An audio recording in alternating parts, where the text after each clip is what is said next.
이 시간 하나님의 말씀을 듣는 우리 모두에게 하나님이 주시는 지혜와 용기와 평화가 가득하기를 주님의 이름으로 축복합니다. 지난 월요일부터 실내 마스크 착용 의무가 해제가 되었습니다. 제가 이렇게 과거의 영상들을 쭉 훑어보니까는요, 2020년 9월 마지막 주일부터 제가 마스크를 쓰고 이제 설교를 하기 시작했는데요. 이제 마스크를 벗고 이렇게 설교를 할 수 있게 되어서 얼마나 좋은지 모릅니다. 그러면서도 마스크를 과연 벗어야 되나 굉장히 제가 고민을 했습니다. 왜 그랬을까요? 제가 사실은 마스크 미남이거든요. 네. 마스크를 썼을 때 훨씬 미남이어서 마스크를 벗으면 조금 이 외모가 떨어지는 것 같아서 제가 고민을 좀 했습니다. 여러분들 보시기에는 어떻습니까? 더 나은 것 같습니까? 목사님 힘내라고 해주시는 말로 제가 알아듣도록 하겠습니다. 감사합니다. 어쨌든 간에 오늘 우리가 시편의 말씀을 보았는데요, 시편이 전부 150편의 말씀이 있습니다. 대부분의 시편은요, 하나님 나 왜 이렇게 힘들어요? 하나님 나 좀 도와주세요. 하나님 내 눈물이 마르지 않습니다 라는 그런 탄식의 시, 탄원의 시가 참 많이 있습니다. 그런데 말이죠, 오늘 우리가 읽은 시편 146편부터 마지막 150편까지는 모두가 다 그 첫 줄이요, 할렐루야로 시작합니다. 안 믿으시는 눈치인데 제가 그래서 보여드립니다. 할렐루야로 시작해서요, 할렐루야 시편이라고 하기도 하고요, 찬양 시편이라고도 그렇게 부릅니다. 무슨 일이든지요, 처음과 끝이 참 중요하지 않습니까?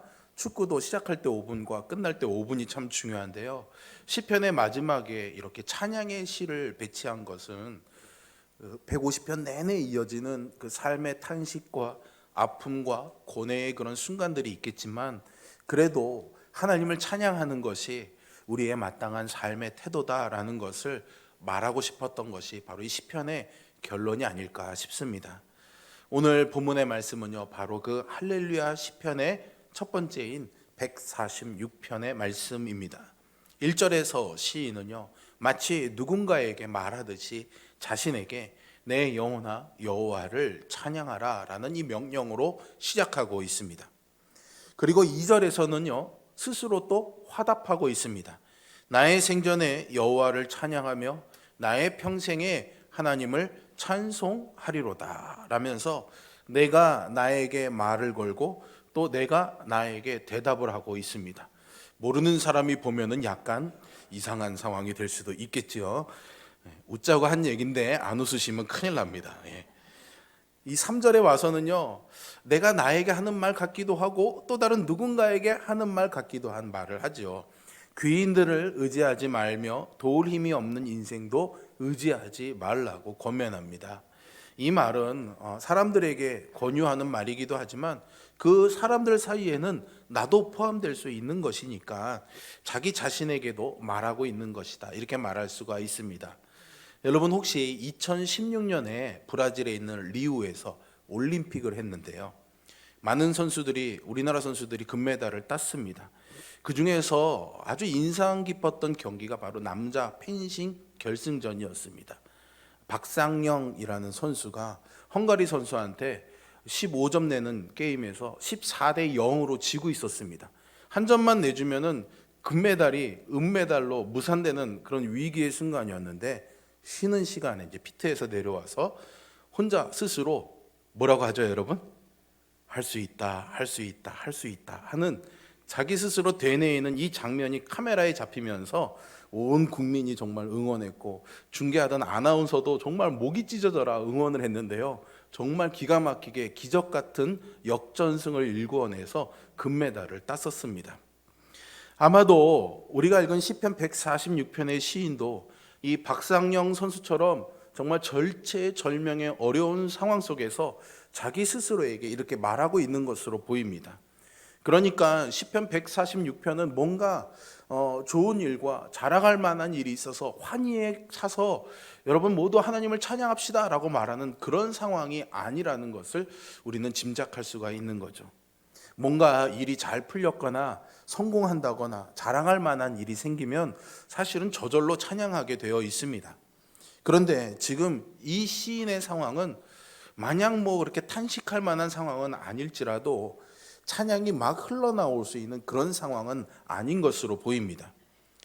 3절에 보셔서 아까 보았지만요, 이 귀인을 의지하지 말라고 했는데요, 이 귀인은 지금 시대로 말하면 권력이나 돈이 있는 사람을 의미합니다. 권력이나 돈을 가지고 있는 사람, 그러니까 어떤 문제를 해결할 만한 능력이 있는 사람을 의지하는 것은 어찌 보면 그냥 이 세상에서는 자연스러운 삶의 처세술이라고 할 수 있습니다. 그들에게 도움을 받는다는 것은 세상을 성공적으로, 아니 큰 성공이 아니라고 할지라도 그래도 무난하게 살아가는 방법이겠지요. 그런데 오늘 이 시편에서 시인은요, 그런 귀인을 의지하지 말라고 말하고 있습니다. 그러니 상식적으로는 쉽게 납득할 만한 그런 삶의 태도, 처세술은 아닌 것으로 보입니다. 그러니까 이 의미를 생각해 보면은 자신을 포함한 회중에게 이 시인은 이렇게 말하는 겁니다. 힘 있는 사람을 의지하고 싶겠지만 그러지 맙시다라는 거죠. 이 시편 146편에는 여러 내용이 들어가 있지만요, 간략하게 요약해서 정리해 보면요, 그 중심 생각은 사람을 자기의 도움으로 삼지 말고 하나님을 자기의 도움으로 삼으라는 말씀입니다. 그래서 5절에 보시면 야곱의 하나님을 자기 도움으로 삼으며 여호와 자기 하나님에게 자기의 소망을 두는 자는 복이 있도다 말하고 있습니다. 이것이 시편 146편의 핵심 구절입니다. 그리고 계속해서 이어지는 6절에서는 왜 하나님을 자기의 도움으로 삼아야 되는지를 설명해 주고 있는데요, 이 4절과 6절을 비교하면서 인간과 하나님의 근본적인 차이점을 비교하고 있습니다. 4절에서 보시면 시인은요, 인간의 호흡은 끊어지면 흙으로 돌아가서 그의 몸뿐만 아니라 생각도 모두 소멸해 버린다 말합니다. 그러나 6절에서는 하나님은 영원히 진실함을 지키신다라고 표현하면서 사람은 유한하고 하나님은 영원하다라는 것을 비교하고 있죠. 그리고 7절부터 9절까지 이어지면서 시인은요, 우리가 하나님을 의지해야 되는 이유를 자세히 설명해 주고 있습니다. 하나님은 억눌린 사람을 위해서 정의로 심판해 주십니다. 배고픈 자에게 먹을 것을 주시는 분이십니다. 갇힌 자에게 자유를 주시는 분이시죠. 눈먼 자들의 눈을 뜨게 해주시고 비굴한 자를 일으키시는 분입니다. 의인을 사랑하시는 분입니다. 여호와께서는 나그네를 보호하십니다. 고아와 과부도 붙드시는 분이시죠. 그리고 악인들의 길은 굽게 만드시는 분입니다. 여러분, 이것을 믿으시기를 바랍니다. 그리고 10절에 가서 최종적으로 하나님이 영원히 다스리시고 대대로 통치하시는 분이기 때문에 우리는 하나님을 의지하고 하나님을 우리의 도움으로, 우리의 희망으로 삼아야 된다는 것을 아주 강력하게 주장하고 있는 거죠. 그런데 여러분, 이 말씀을 잘 들여다보시면은 사람을 의지하지 말라고 하신 그 말씀, 그리고 그 뒤에 하나님이 어떤 사람들을 도와주시는가에 대한 말씀들을 보면서 왠지 내가 경험하고 있는 지금의 현실과는 너무 동떨어져 있다라는 느낌을 받습니다. 내가 힘 있는 사람을 알고 또한 그 힘 있는 사람이 나를 신경 써준다면, 나에게 도움을 주고 싶어 한다면 여러분, 그게 큰 도움이 되겠습니까? 도움이 안 되겠습니까? 도움이 되겠죠. 도움이 돼도 아주 많이 될 겁니다. 그런데 문제는요, 이 도움을 항상 기대할 수는 없다는 데 있습니다. 권불 10년이라는 말 들어보셨습니까? 권력이 아무리 강해도 10년을 가지 못한다는 말입니다. 그리고 오늘 본문에서도 시인은요, 사람이 호흡이 끊어지면 그 사람이 아무리 나를 돕겠다고 좋은 계획, 원대한 계획을 세웠을지라도 그 계획, 그 생각은 그 사람의 호흡이 끊어지는 순간 사라진다고 말합니다. 그러니까 뭔가 힘 있는 사람이 아예 도움이 안 되는 것은 아니지만은 그 도움이 오래 지속되지는 않는다는 데 문제가 있는 거죠. 이런 점에서 사람은요, 의지할 만한 것이 아닙니다. 그런데 하나님은 어떤 분이십니까? 하나님은 영원하신 분이라잖아요. 영원히 진실함을 지키는 신실하신 분이기 때문에 우리는 하나님을 의지할 수 있습니다. 하나님은 없어지지 않으시는 분, 그리고 그 능력을 절대로 잃지 않으시는 분이십니다. 그래서 우리는 하나님을 의지할 수 있는 것이고 하나님을 의지해야만 하는 것입니다. 조금 전에 보았지만 7절부터 9절 사이에서 하나님께서 어떤 일을 하는지를 설명하고 있는데요, 여기에 있는 하나님께서 하시는 일들을 보면 다 좋은 일입니다. 다 좋은 일이고 희망을 주는 말씀이기는 한데요, 왠지 제 마음에는 그래, 내게 딱 어울리는 말씀이야 라고 와닿는 것이 없습니다. 왜 그런가 생각해 봤더니 특별히 저에게 해당하는 사항들이 없는 거예요. 하나님께서 도와주시는 사람들이 저와는 조금 거리가 있다는 것을 알 수 있었습니다. 제가 억눌린 사람도 아니고요, 배가 고픈 사람도 아니고요, 제 외모를 보십시오. 어디 배가 고파 보입니까? 갇힌 사람도 아니고요, 제가 억눌린 사람, 눈먼 사람도 아니고요, 비굴한 사람도 아니고요, 대단한 의인도 아닙니다. 나그네도 고아도 과부도 아니죠. 아마 다는 아니겠지만 여기는 우리 모두가 대부분 이와 비슷할 것입니다. 어떻게 보면 이 부분은 그냥 우리와 상관없는 남의 나라 이야기 같아 보이죠. 하나님이 사람들을 돕고 계신다는 것은 알겠는데 적어도 나랑은 그렇게 상관이 있어 보이지는 않게 느껴집니다. 그런데요, 다시 한번 잘 생각해 보면 이 말씀은 언젠가 우리가 그럴 수도 있기 때문에 그것으로 인해서 염려하는 우리에게 주시는 안정감이 있는 말씀이라고 할 수 있습니다. 생각해 보세요, 여러분. 우리의 삶이 얼마나 불안정합니까? 언제 무슨 일이 일어날는지 우리는 알 수 없습니다. 사람들이요, 재산을 막 모아놓으려고 하는 이유도요, 다 삶이 불안하기 때문입니다. 언제 무슨 일이 일어날지 모르기 때문에 돈을 좀 모아놓고 있으면 뜻밖의 사고를 당한다거나 어떤 사건이 일어나면 해결하는 데 도움이 되기 때문이죠. 한번 생각해 보세요. 우리가 사는데요, 만약에 1억이 필요하다고 생각해 보십시다. 그런데 여러분, 만약에 여러분에게 1억 이상이 주어진다고 그러면 나는 1억만 필요하니까 1억만 받고 나머지는 됐습니다라고 말할 분 없죠. 예. 더 주면 고맙다고 받겠죠. 10억을 주겠다면 10억을 모을 것이고요, 100억을 모을 수 있다면 100억을 가지려고 할 것입니다. 집도 마찬가지죠. 사는데요, 집 한 채면 되지 더 필요하겠습니까? 이 집 장만하는 것 자체가 쉬운 일은 아닙니다. 열심히 돈을 모으고 모자라면 대출도 받고 그래서 집을 한 채 사야겠죠.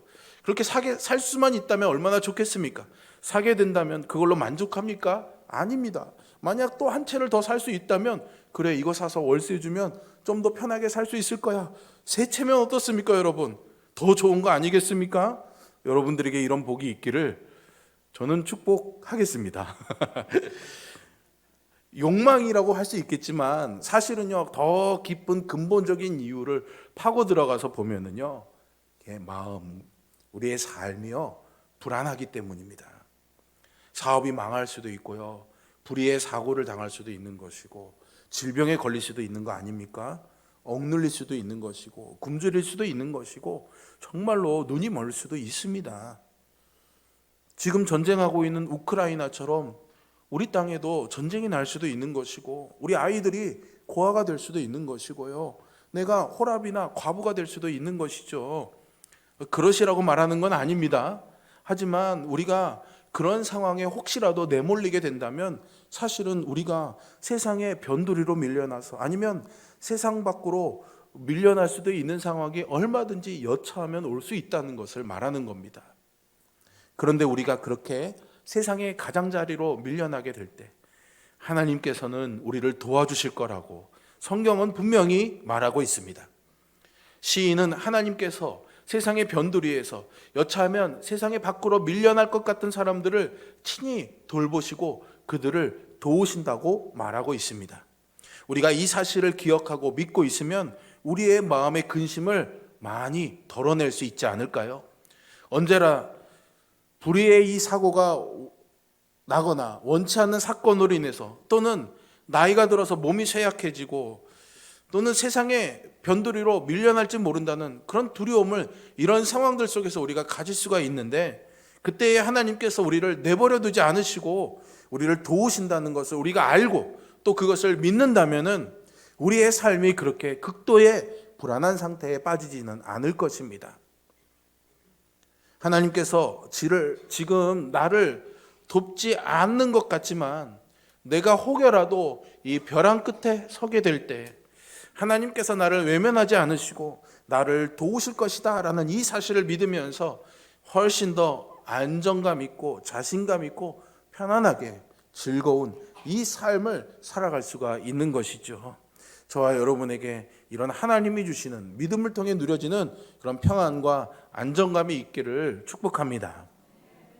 오늘 우리가 이 말씀을 통해서 알 수 있는 사실이 있습니다.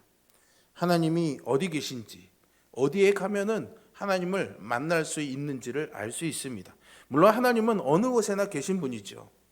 그런데 오늘 말씀을 근거로 해서 적용해 보면은 하나님은 억눌린 사람들, 굶주린 사람들, 갇힌 자들, 눈먼 자들, 비굴한 자들, 핍박받는 의인들, 나그네 고아, 과부와 함께 하시면서 그들을 돕고 계시는 거죠.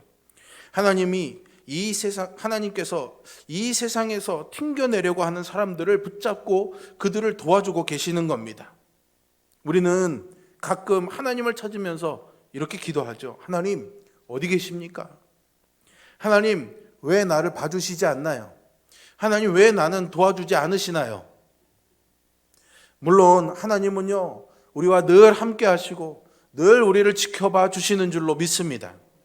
그러나 우리가 그렇게 직접적으로 우리를 도우시는 하나님의 강한 손길을 경험할 수 없는 이유는 하나님의 그런 직접적인 손길이 필요할 만큼 급박한 상황이 아니기 때문이죠. 여러분, 한번 여러분들의 인생을 돌이켜 보십시오. 여러분들은 인생의 어느 순간에 하나님의 강한 손길을 경험하셨습니까? 평안할 때였습니까? 아니면 폭풍우 몰아치는 밤바다의 나룻배 위에서 사투를 벌이고 있을 때였습니까? 제가 대학 때 한참 은혜 받을 때 조금 불만이 있었습니다. 다른 친구들은 막 하나님이 엄청나게 도와주시는 그런 간증거리가 있었는데요. 저는 아무것도 없었습니다. 그래도 제 안에는 은혜가 충만했습니다. 그래도 뭔가 말할 거리가 없으니까 큐티를 하거나 이런 거 할 때, 나눔할 때 말할 게 없어서 너무 마음이 좀 그랬습니다. 그래서 기도했어요. 하나님, 왜 저에게는 그런 경험을 안 하게 해주시는 거예요? 저 너무 온실 속의 화초 같아요. 그랬습니다. 그때 하나님이 그런 마음을 주셔요. 그럼 너 나가서 한번 고생해 볼래? 제가 뭐라고 그랬을까요? 아멘 했을까요? 아니요, 그냥 지금이 좋습니다 그랬습니다. 우리 모두는요, 하나님을 만나고 싶어 합니다. 하나님의 도우시는 손길도 강하게 경험해 보고 싶죠, 여러분. 그런데요, 문제가 있습니다. 그런 경험을 하려면은 어디에 가야 된다고요? 다 그런 것은 아니지만 적어도 오늘 말씀을 그대로 적용해 보면 세상의 가장자리로 가야 됩니다. 자칫 발을 내디디면 낭떠러지로 떨어질 수 있는 그 아슬아슬한 곳에 서서 아차하고 미끄러져야 붙잡아 주시는 하나님의 손을 잡을 수가 있는 거죠. 그런데 말입니다, 그렇게 하실 분, 저는 솔직하게 아까 말씀처럼 그러고 싶지는 않습니다. 그렇게까지 아슬아슬하게 하나님을 만나고 싶지는 않습니다. 하나님을 만나고는 싶지만 억눌린다거나 굶주린다거나 정말 상상할 수가 없습니다. 갇히고 싶지도 않습니다. 하나님을 만나기 위해서 나그네나 고아나 과부가 되고 싶은 마음, 그런 마음도 없습니다. 그래서 고민을 하다가 그래도 하나님을 만날 수 있는, 경험을 할 수 있는 그런 방법을 하나 생각해냈습니다. 우리가 그렇게 극한 상황에 처하지 않고도 우리를 붙드시고 도우시는 하나님의 손길을 경험할 수 있는 방법이 있더라고요. 뭘까요? 하나님께서 일하시는 그곳에 우리가 가는 것입니다. 억눌린 사람들, 굶주린 사람들, 갇힌 자들, 나그네, 고아와 과부를 돕는 것이죠. 하나님께서 그들을 돕고 계시기 때문에 우리가 가서 그들을 도울 때에 우리는 하나님을 경험할 수 있는 가장 가까운 곳에 가게 되는 것입니다. 그래서 아마 성경은 끊임없이 우리에게 값없이 주시는 하나님의 은혜를 말하면서 우리에게는 언제나 약자들을 돌보라는, 작은 자를 잘 섬기라는 말씀을 그리하고 있는지도 모르겠습니다. 아마도 이런 경험을 가장 많이 하고 있는 분이 선교사님이 아닐까 싶은데요. 여러분, 선교사님들이 오셔서 말씀해 주시는 선교의 현장이나 보내주시는 선교의 편지나 사진들을 보면은 야, 어떻게 저렇게 살 수 있지? 어떻게 저기서 살지 싶은 그런 생각이 들 때가 참 많습니다. 어려운 상황 속에서도 이 선교 활동을 하고 계시는 선교사님들을 만나게 되는데요, 어떻게 버틸 수 있을까 의문이 들 정도입니다. 그런데요, 신기하게도 선교사님들을 만나서 이야기를 듣거나 그 선교 편지를 읽어보다 보면은 이분들 안에는 우리보다 더 큰 평화가 있고 더 강한 힘이 있다는 것을 느끼게 됩니다. 왜냐하면 그 상황을 견뎌내는 것이 아니라 하나님이 그곳에 계시기 때문에 세상의 것으로도 채울 수 없는 기쁨과 평안과 안정감을 누리고 있다는 것을 알 수 있습니다.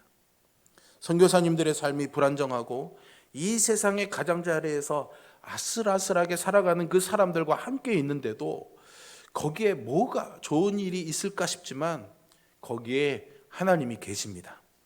거기서 그들을 돌보는 하나님을 경험할 수 있기 때문이죠. 사랑하는 성도 여러분, 세상살이 쉽지 않죠. 힘들죠. 그래도 여러분 너무 걱정하지 마시기 바랍니다. 내 삶이 더 힘들어지는 그런 극한 상황을 미리 생각하면서 굳이 그렇게 근심에 빠질 염려하실 필요가 없는 겁니다.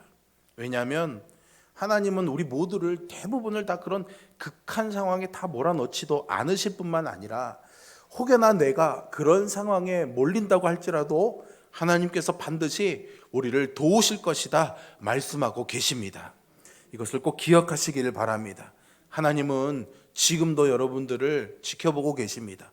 바다 끝에 가서 있을지라도 깊은 곳에 떨어져 있을지라도 하나님은 그곳에서 우리를 지켜봐주고 계십니다.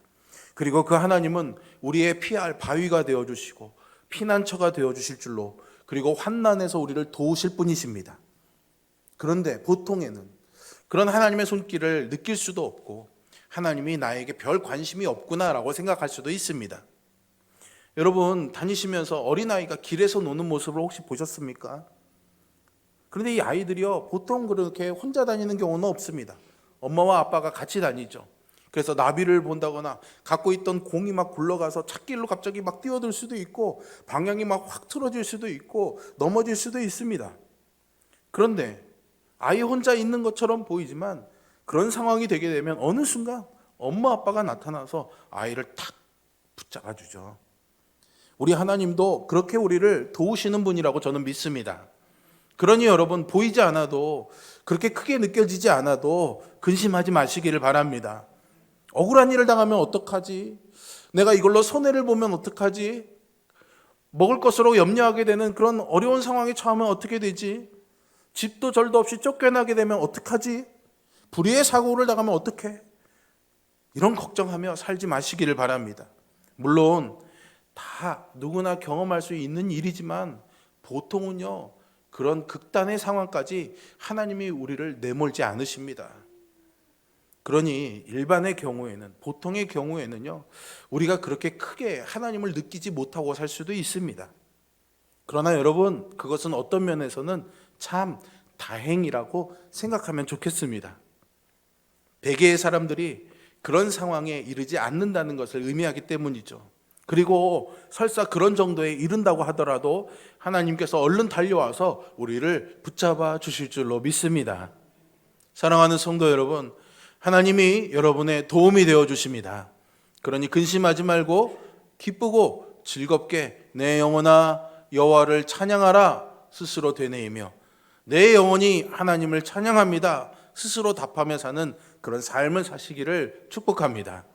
하나님을 찬양하며 영원히 우리와 함께 하시는 그 하나님을 평생 의지하며 사는 우리 모두가 되기를 주님의 이름으로 축원드립니다.